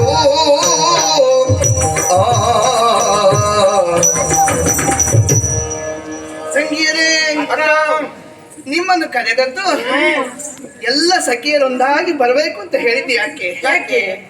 ಮನಸ್ಸಿಗೇನೋ ಬೇಸರವ. ನಾಳೆ ಅಲ್ಲ ನಾಡಿದ್ದು ಮದುವೆ ಆಗ್ಲಿಕ್ಕಿರುವವರು. ಹೌದು. ನಾವು ಸಂತೋಷದಲ್ಲಿರ್ಬೇಕು. ನಿನಗೇನು ಬೇಸರ? ಆದ್ರೆ ಬೇಸರ ನಾ ಹೇಳಿದ್ನಲ್ಲ, ಬಹುಶಃ ಅದೇ ಕಾರಣಕ್ಕಾಗಿ ಅಂತಸ್ಥವಾಗಿ ಒಂದು ಬೇಸರ ಇರಬೇಕು. ಅದಲ್ಲ ಅಂತ ಆದ್ರೆ ಮದುವೆ ಆಗಿ ನಾವು ಹೋಗ್ತೇವೆ. ಈ ಕಾಶಿ ನಗರಿಗೆ ಮತ್ತೊಮ್ಮೆ ಬರ್ಲಿಕ್ಕಾಗ್ತದ? ಆಗುವುದಿಲ್ಲ. ಈ ಕಾಶಿಯಲ್ಲಿ ನಮಗಿರುವ ನೆನಪುಗಳು ಎಷ್ಟುಂಟು ಹೇಳು. ಸುರ ನದಿಯ ತಟಾಕದ ತನಕ ಅನುದಿನವೂ ಹೋಗುವಂತ ನಾವು ಅಲ್ಲಿ ನೀರಲ್ಲಿ ಆಡುವುದು, ಅಲ್ಲೇ ಪಕ್ಕದಲ್ಲಿರುವಂತಹ ಉಪವನದಲ್ಲಿ ನಾವು ನೆಟ್ಟು ಬೆಳೆಸಿದಂತ ಗಿಡಗಳೆಷ್ಟು, ಅದರ ಪಕ್ಕದಲ್ಲಿ ನಾವು ಸಾಕಿರುವಂತ ಮೊಲಗಳೆಷ್ಟು, ಚಿಗರೆಗಳೆಷ್ಟು, ಇವೆಲ್ಲವನ್ನು ಬಿಟ್ಟು ಹೋಗ್ಬೇಕಲ್ಲ. ಈ ಮಕ್ಕಳೆಲ್ಲವೂ ನೋಡ್ಕೊಳ್ತಾವ ಇಲ್ವ? ಈಗಲೇ ನಾವಿದ್ದಾಗಲೇ ನೋಡುವುದಿಲ್ಲ. ಇನ್ನು ನಾವು ನೋಡ್ತಾವ? ಅವರಿಗೆ ಅವರದೇ ಆದ ಚಿಂತೆ ಅಲ್ವಾ? ಅವರದ್ದೇ ಆದ ಮಾತುಗಳು. ನಾವು ನೆಟ್ಟ ಗಿಡ ಎಲ್ಲ ಸಾಯ್ತದೋ ಏನೋ. ಅಂತೂ ಈ ಸುರ ನದಿಯಲ್ಲಿ ಮಿಂದು ತಣಿಯುವಂತ ಒಂದು ಸುಖ ತಪ್ಪಿ ಹೋಗುತ್ತದೆ ಅಂತ ಒಂದು ರೀತಿಯ ಬೇಸರ. ಹೌದಲ್ಲ? ಯಾಕೆ ಈಗ ನಾವು ಸಣ್ಣವರು, ಮದುವೆ ಆಗಿ ಹೋದ ಮೇಲೆ ಸೇರಿದ ಮನೆ ಹೇಗೋ, ಹೌದು ಅಲ್ವಾ? ನಮ್ಮನ್ನು ಕೈ ಹಿಡಿದವನ ಮನಸ್ಥಿತಿ ಹೇಗೋ, ಇಂಥದಕ್ಕೆಲ್ಲ ಹೋಗುದಕ್ಕೆ ಅವನು ಬಿಟ್ಟಾನೋ, ಅಲ್ವಾ? ಅಲ್ಲಿ ಅತ್ತೆ ಇರ್ತಾರೆ, ತಾಯಿ ಇರುವುದಲ್ಲ, ಪತಿ ಹೇಳಿದಂತೆ ಕೇಳಬೇಕು. ಇಷ್ಟು ದಿವಸ ನಾವಿರುವಂತ ರೀತಿಯಲ್ಲಿ ನಮ್ಮ ಜೀವನ ಇನ್ನಿರುವುದಿಲ್ಲ, ಅಲ್ವಾ? ಇವತ್ತಿನ ತನಕದ ಜೀವನವೇ ಬೇರೆ. ನನಗಂತೂ ಗೊತ್ತಿದೆ, ಅಂಬೆ ಇವತ್ತಿದ್ದ ಹಾಗೆ ನಾಳೆಗಿರುವುದಿಲ್ಲ ಅಂತ ಅನ್ನಿಸ್ತದೆ. ಏನೋ ಇದನ್ನು ಆಲೋಚಿಸಿದಾಗಲೆಲ್ಲ ಒಂದು ರೀತಿಯ ಮನಸ್ಸಿನಲ್ಲಿ ಬೇಸರ. ಹೌದಾ? ಅದಕ್ಕೆ ಕೇಳು ತಂಗಿಯರೇ, ಏನು? ಹೇಗೂ ನಾಳೆಯ ನಂತರ ಕೈಗೆ ಕಂಕಣ ಕಟ್ಟುತ್ತಾರಂತೆ. ಹೌದು. ಕಂಕಣ ಕಟ್ಟಿದ ಹೆಣ್ಣು ಮಕ್ಕಳು ಹೊರಗೆ ಹೋಗ್ಲಿಕ್ಕಿಲ್ಲ. ಇವತ್ತಿನ್ನೂ ಕಟ್ಟಲಿಲ್ಲ. ನಾಂದಿ ಆಗುವ ಮೊದಲು ಒಮ್ಮೆ ಹೋಗಿ ನಾವು ಸುರ ನದಿಯ ತಟಾಕದಲ್ಲಿ ಎಂದಿನಂತೆ ಮನಸ್ಸೋ ಇಚ್ಛೆ ಅಲ್ಲಿಯ ಮಡುವಿನಲ್ಲಿ ಆಡಿ, ಉದ್ಯಾನದಲ್ಲಿ ಓಡಾಡಿ, ಅಲ್ಲಿರುವಂತ ಹೂಗಳನ್ನೆಲ್ಲ ಕೊಯ್ದು ಮನಸ್ಸು ಸಂತೋಷಪಡಿಸಿಕೊಳ್ಳೋಣ ಅಂತ ಅನ್ನಿಸ್ತದೆ. ನಿಮ್ಮ ಅಭಿಪ್ರಾಯ ಏನು? ಅಯ್ಯೋ, ನಾನು ಬರ್ತೇನೆ. ನೀನು ಅಯ್ಯೋ ಹೇಳಿದ್ ನೋಡಿ ಬರುವುದಿಲ್ಲ ಅಂತ ಹೇಳ್ತೇನೆ ನೋಡಿ. ನಾನು ಬರ್ತೇನೆ. ನೀನು ಬರ್ತೇನೆ? ಖಂಡಿತ ನಾನು ಬರ್ತೇನೆ. ಯಾಕೆ? ನಾಳೆ ದಿವಸ ಅಂತ ಹೇಳಿದ್ರೆ ನಾವು ಇನ್ನೊಬ್ಬರ ಮನೆಯನ್ನ ಸೇರುವುದು. ಹೌದು. ಮತ್ತೆ ನಮ್ಮ ತವರು ನಾಡನ್ನು ನೋಡ್ಲಿಕ್ಕೆ ಆಗುತ್ತದೋ ಇದು. ಮತ್ತೆ ಆ ಕಾರಣಕ್ಕಾಗಿ ಜೀವನದುದ್ದಕ್ಕೂ ನೆನಪಿರ್ಬೇಕಪ್ಪ ನನ್ನ ತವರು ಹೇಗುಂಟು ಎನ್ನುವುದಾಗಿ. ಅದು ಮರೀತದ ಹೇಳು. ತವರನ್ನು ಮರೀಲಿಕ್ಕೆ ಆಗ್ತದ ಹೆಣ್ಣಿಗೆ? ನೀನು ನನ್ನನ್ನು ಕೇಳುವುದೇ ಬೇಡ. ಬಹುಶಃ ಬರುವುದೇ ಇಲ್ಲ. ಗೊತ್ತಾಯ್ತು. ನೀನ್ ಹಾಗೆಲ್ಲ ಇದ್ದು ನನ್ಗೆ ಮೊದ್ಲೇ ಹೇಳುವವಳು. ಅವಳು ಇವಳು ದಿವಸ ಎಲ್ಲ ನೆನ್ಪುಂಟು ನನಗೆ. ಅವಳು ಉಂಡುಟ್ಟು ಅರಮನೆಯಲ್ಲಿ ಹಾಯಾಗಿರುವಂತ ಆಲೋಚನೆ ಮಾಡುದು, ಹೊರಗಡೆ ಸುತ್ತಾಡ್ಲಿಕ್ಕೆ ಬರೋದಿಲ್ಲ ಅವಳು. ಹೌದು. ಹಾಗಲ್ಲ ಅಕ್ಕ, ಈ ಯೋಚನೆ ನನಗೆ ಮೊದಲೇ ಬಂದಿತ್ತು. ನೀಗೆಂತ ಹೊಟ್ಟೆ ನೋವು? ಇಲ್ಲಪ್ಪ, ಮತ್ತೆ ಬರುವುದಿಲ್ಲ. ಹಾಗಲ್ಲ, ಈ ಯೋಚನೆ ಮೊದಲೇ ಬಂದಿತ್ತು. ಇದನ್ನ ನಾನು ನಿಮ್ಮಲ್ಲಿ ಹೇಳಬೇಕು ಎನ್ನುವ ಹಾಗಿದ್ದೆ. ಆದ್ರೆ ನಾನು ಹೇಳುವ ಮೊದಲು ನೀವು ಹೇಳಿದ್ರಲ್ಲ, ಹಾಗಾಗಿ ನಾನು ಕೇಳುವುದೇ ಬೇಡ. ನಿನ್ನ ಮನಸ್ಸಿನ ಮಾತು ನನ್ನ ಬಾಯಿಂದ ಬಂದ ಹಾಗೆ ಆಯ್ತು. ಹೌದೌದು. ಹಾಗಾದ್ರೆ ಬರ್ತಿ? ನಾನು ಬರ್ತೇನೆ. ಇವಳು ಬರ್ತೇನೆ ಅಂತ ಹೇಳುದಷ್ಟೇ ಅಲ್ಲ, ಹೋಗೋದಕ್ಕೆ ಬೇಕಾದ ಸಿದ್ಧತೆ ಮಾಡ್ಕೊಂಡು ಬಂದ ಇವಳು ಒಬ್ಬಳೇ. ಹೌದಲ್ಲ? ನಾವು ಯಾರು ಸಿದ್ಧತೆಯಲ್ಲೂ ಇಲ್ಲ. ನಮ್ಮ ಸಖಿಯರು ಮಾಡಿದಾರಲ್ಲ, ಹಾಗಾದ್ರೆ ತಡ ಮಾಡುವುದು ಬೇಡ.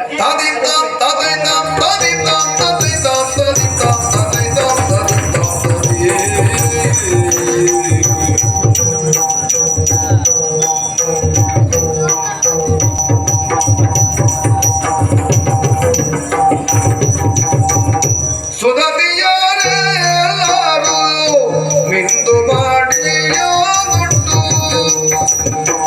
ಆಯ್ತಲ್ಲ? ಸುಧತಿಯರೆಲ್ಲರೂ ಮಿಂದು ಮಾಡಿಯೋ ದುಡ್ಡು, ಮುದವಿ ಗಂಗೆಯ ತಡಿಯೊಳಗೆ, ಮುದವಿ ಗಂಗೆಯ ತಡಿಯೊಳಗೆ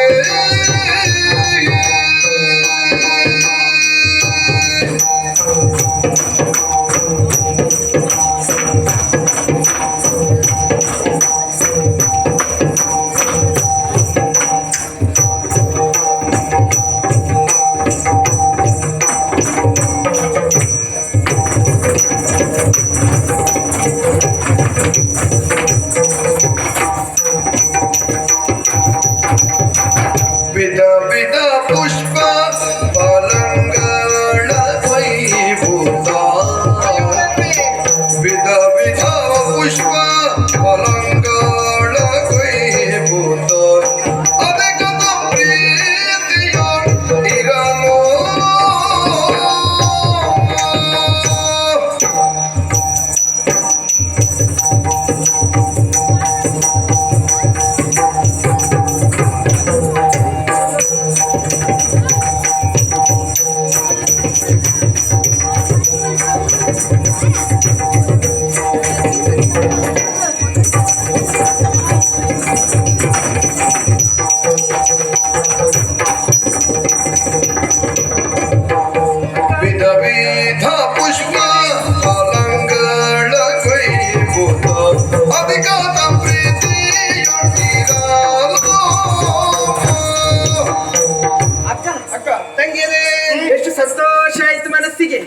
ಇನ್ನು ಸುರನೊಂದಿಗೆ ನಾವು ಕಾಲು ಹಾಕುವುದಲ್ಲ ಅನ್ನುವಷ್ಟು ನಾನಂತೂ ಆಟ ಆಡಿದೆ. ನಾನು ಕೂಡ. ನೀವೆಲ್ಲ ಎಂತ ಹಾ. ನೀರೆಲ್ಲ ಆಡುದಂದ್ರೆ ಹಾಗ ಹೇಗೆ? ನೀರಲ್ಲಿ ಸೊಕ್ಕು ಬೇಕು ಹೇಗೆ ಹೇಗೆ? ನೀವೆಲ್ಲ ಅದ್ದಕ್ಕೆ ಮೇಲೆ ಹೋಗುದು, ಅವರು ಬಂದ್ರ ಇವರು ಬಂದ್ರ, ನಿಮ್ಗೆ ಸಹ್ಯ ನಾಚಿಕೆ. ಹೌದು. ಇಲ್ಲಿ ನಾವು ಮಾತ್ರ ಇರುವಂತ ಜಾಗ ಅಲ್ಲ. ಇಲ್ಲಿಗೆ ಯಾರು ಬರ್ತಾರೆ? ಅವ್ರು ಯಾರಾದ್ರೂ ಬಂದ್ರೆ ಇಲ್ಲಿ ಯಾರು ಬರಬಾರ್ದು ಅನ್ನೋ ಕಾರಣಕ್ಕಲ್ಲ ಅಲ್ಲಿ ಕಾವಲಿರುವುದು. ಹೌದು. ಮತ್ತೆ ನಾನು ಯಾರು ಬರ್ತಾರೆ ನೋಡ್ಲಿಲ್ಲ, ಯಾರು ಬರುವುದಿಲ್ಲ ನೋಡ್ಲಿಲ್ಲ.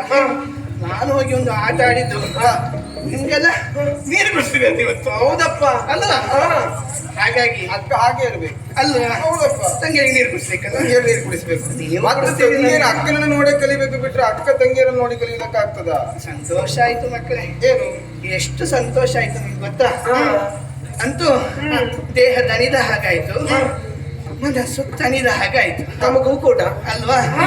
ಎಷ್ಟೊತ್ತು ಅಂತ ಇಲ್ಲಿ ಇರ್ಲಿಕ್ಕೆ ಆಗ್ತದೆ? ಆದ್ರೆ ಅಕ್ಕ ಮೇಲೆದ್ದು ಬಂದೆವು. ಅದು ಒಂದು ಆಡಿದ್ದೇನೋ ಹೌದು. ಬಟ್ಟೆ ಎಲ್ಲ ಸರಿ ಹಾಕೊಂಡಿದ್ದೀರಲ್ಲ? ಸರಿ ಆಯ್ತು. ಯಾಕೆಂದ್ರೆ ಬರ್ಬೇಕಾದ್ರೆ ಹೇಳಿ ಕಳಿಸಿದ್ದಾರೆ ನೀರಿಗೆ ಇಳಿಲಿಕ್ಕಿಲ್ಲ ಅಂತ. ಹೌದೌದು. ನಾವು ಅದಕ್ಕೆ ನೀರಿಗೆ ಇಳಿಯುವ ಮೊದಲೇ ಎಲ್ಲ ಬಿಚ್ಚಿಟ್ಟೆ ಹೋದವರು. ಈಗ ನಾವು ಇಳಿದಂಗೆ ಗೊತ್ತಾಗ್ಲಿಕ್ಕಿಲ್ಲ. ಇಲ್ಲ ಇಲ್ಲ ಗೊತ್ತಾಗುದಿಲ್ಲ. ಸರಿ ಆದ್ರೆ ಅಕ್ಕ ನಿನ್ ತಲೆ ಸರಿ ಇಲ್ವೇ? ನಾನು ಹೇಳ್ದೆ ಅಕ್ಕ, ನಾನು ಹೇಳ್ದೆ ಹೆಚ್ಚು ಸಲಿಗೆ ಕೊಡ್ಬೇಡ ಅಂತ. ಕೊಟ್ಬಿಡು ತಲೆ ಸರಿ ಇಲ್ಲ. ನಿನಗೆ ತಲೆ ಸರಿ ಇಲ್ಲ ಅಂತ ಹೇಳ್ತಾಳೆ ಅವಳು. ಅವಳಿಗೆ ಏನ್ ಗೊತ್ತುಂಟ ಅಕ್ಕ? ಏನು? ಅದಲ್ಲದೆ ಇದ್ರೆ ತಲೆ ಸರಿ ಇಲ್ಲ ಅಂತ ಹೇಳಿದ್ ಯಾಕಾಗಿ? ನೋಡು ನನಗೂ ನಿನಗೂ ಗೊತ್ತಿಲ್ಲದೆ ಇರೋದು ಯಾವುದು? ನೋಡುವಪ್ಪ ಏನ್ ನಮ್ಗೆ ಸರಿ ಇಲ್ಲ. ಉಪವನಕ್ಕೆ ಬಂದವರು ನಾವು. ಬಂದವರು ನೋಡಿದ್ಯಾ? ಮನೆಯಲ್ಲಿ ಪುಷ್ಪಗಳೇ ಇಲ್ಲ. ಇದು ಹೌದು, ಇದು ತಲೆ ಸರಿ ಇಲ್ಲ. ಹೌದು, ನೀನ್ ನೋಡು, ಈಗ ಒಪ್ಪಿಕೊಳ್ಬೇಕು ತಲೆ ಸರಿ ಇಲ್ಲ. ಎಲ್ಲ ಮಾಡಿ ಅವರು ಪುಷ್ಪ ತಲೆ ಮುಟ್ಲಿಲ್ಲ, ನೀನು ತಲೆ ಮುಟ್ತೀಯವರು ಹೊಟ್ಟೆ ಮುಟ್ತಾರೆ. ನಿನ್ಗೆ ಎಂತ ಅಲ್ಲ ಹಾಗಲ್ಲ, ಇಷ್ಟೆಲ್ಲ ಆದ್ಮೇಲೆ ಅದು ಬೇಕಿ. ನೀರು ಕುಡ್ದೇನೆ? ನೀರು ಕುಡ್ದ್ಯಾ? ನೀರು ಕೊಡ್ತಾರೆ ಅಂದ್ರೆ ಹೂ ಮಾತ್ರ ಸಾಕ. ಇವರು ಆಗದಿಂದ ಹಸಿವಾಗ್ತದೆ ಅಂತ ಇದ್ರು. ಇಲ್ಲಿ ಹಸಿವಾದ್ರು ನಮ್ಗೆ ಬೇಕಾಗಿರುವಂತಹ ಪುಷ್ಪವೂ ಉಂಟು, ಫಲಕ್ಕೆ ಬೇಕಾದಷ್ಟು ಫಲವೂ ಉಂಟು. ಹಣ್ಣಿನ ಗಿಡಗಳನ್ನು ನಾವೇ ನೆಟ್ಟಿದ್ದೇವೆ ಅಲ್ವಾ? ಬೇಕಾದಂತ ಫಲಗಳಿದ್ದಾವೆ. ಎಲ್ಲ ಒಂದು ಇಡಬಾರ್ದು. ನಾವು ತಿಂತೇವೆ ಅದನ್ನು. ಹೌದು ಅಲ್ವಾ? ಎಲ್ಲವನ್ನ ಕೊಯ್ದು ತಿನ್ಬೇಕು. ಎಲ್ಲ ಕೊಯ್ದು ತಿನ್ಬೇಕು. ಆಗ ಒಂದ ಏನು ನಿನಗೆ ಯಾವ ಹೂ ಬೇಕು? ನನಗೆ ಸಂಪಿಗೆ ಇಷ್ಟ. ಅದು ಸಂಪಿಗೆ ಪರಿಮಳ ಬಂದ ತಲೆ ಆಗ್ತದೆ ನನಗೆ. ಹೌದಾ? ನಂಗೆ ಮಲ್ಲಿಗೆ ಆಗ್ಬೋದು ಅಂತ. ಹೌದಾ? ಹೌದು. ಅಲ್ಲ, ನನಗೆ ಮಲ್ಲಿಗೆ ಆಗ್ತದೆ, ನನಗೆ ಮಲ್ಲಿಗೆ ಪರಿಮಳ ಆಗುದಿಲ್ಲ, ಹಾಗಾಗಿ ಸಂಪಿಗೆ. ಹಾಗೆ ನಿಂಗೆ ಮಲ್ಲಿಗೆ ಹಾಗೆ ಕಾಣಿಸ್ಬೇಕು, ಪರಿಮಳ ಬರ್ಬಾರ್ದಂದ್ರೆ ಕಾಕಡ ಹಾಗೆ. ಹೌದು. ಹಾಗಿದ್ರೆ ಈಗ ಸಂಪಿಗೆ ಇರುವುದಿಲ್ಲ. ಸಂಪಿಗೆ ಮರದ ಮೇಲೆ ಮರ ಹತ್ಲಿಕ್ಕೆ ಆಗುದಿಲ್ಲ. ಈಗ ಮರ ನೀನೇ ನಾನು ಹತ್ತೇನೆ. ಬಿದ್ದ ಹೂವನ್ನು ಆರಿಸುವವರು ಯಾರು? ಅದಿಗೂ ಇದ್ದಾರಲ್ಲ, ನಾನು ಆರಿಸ್ತೇನೆ. ಹಾಗೆ ಅಂತ ಮರದ ಕೆಳಗೆ ಬರದಾಗಿ ಮಾಡ್ಬೋದು. ಅದು ಬಾಧ್ಯತೆ. ಆದ್ರೆ ಇವಳು ಮರ ಹತ್ತದಾಗ ಕೆಳಗಿರುವುದು ಕಷ್ಟ. ಯಾಕಾಗಿ? ಇವಳ ಭಾರಕ್ಕೆ ರೆಂಬೆಲ್ಲ ಮುರಿದು ನನ್ನ ಮೈ ಮೇಲೆ ಬಿದ್ರೆ ಹಾಗಂತ ಅದು ಸಂಪಿಗೆ ಮರ ಗಟ್ಟಿ ಅಲ್ಲ. ಆದ್ರೂ ನನಗೆ ಒಳ್ಳೆದಾಗ್ತದೆ. ಯಾಕೆ? ಇವತ್ತು ಮಲ್ಲಿಗೆ ಮಾತ್ರ ಕೊಯ್ಯುವ ಅಲ್ವಾ? ಆಯ್ತಾ? ನಾವು ಮಾಡ್ತಿದ್ದಂತ ಸ್ಪರ್ಧೆ ನೆನ್ಕೊಂಡ.